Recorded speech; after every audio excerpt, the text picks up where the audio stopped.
Un homme a rendez-vous en cachette de sa fiancée avec quelqu'un qu'il ne devrait pas voir. Après avoir fait ce qu'il ne devait pas faire, craignant d'être découvert par sa fiancée, il fait appel à un pirate informatique pour effacer directement ce souvenir et le remplacer par des images de lui se reposant seul chez lui. Dans un futur proche, tous les êtres humains ont une puce implantée dans les yeux. C'est ce qu'on appelle l'œil de l'esprit, une technologie de réalité mimétique. Dans tout le champ de vision, que ce soit les détails d'une voiture ancienne ou l'identité des passants, voire leur profession, même le contenu de leur conversation est visible. Face à une montre qui lui plaît, il suffit de lever la main pour voir l'effet une fois porté, et le paiement est encore plus pratique. Il suffit d'un regard. Ce nouveau monde totalement transparent rend la vie des gens monotone. Jacques, qui est inspecteur de police, avec ses autorisations élevées, résout les affaires plus facilement que de boire un verre d'eau. Le fils d'un homme a disparu et il vient porter plainte. Jacques accède directement au système central pour extraire les enregistrements de mémoire du fils de cet homme.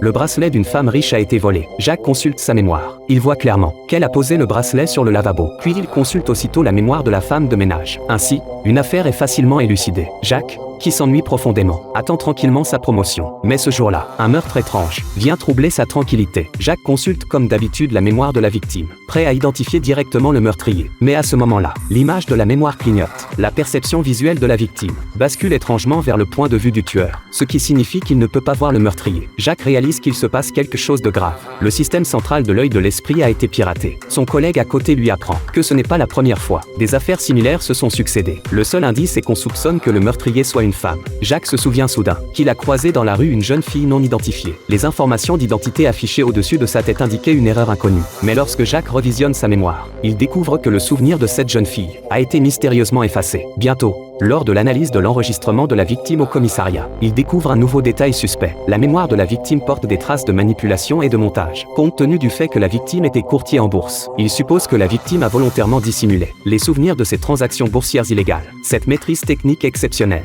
et cette manière d'opérer totalement hors norme laisse tout le commissariat impuissant. Puis une autre affaire similaire se produit. Jacques se rend immédiatement sur les lieux du crime. En interrogeant l'agent d'entretien, il perçoit avec acuité que le meurtrier ne semble pas encore être parti.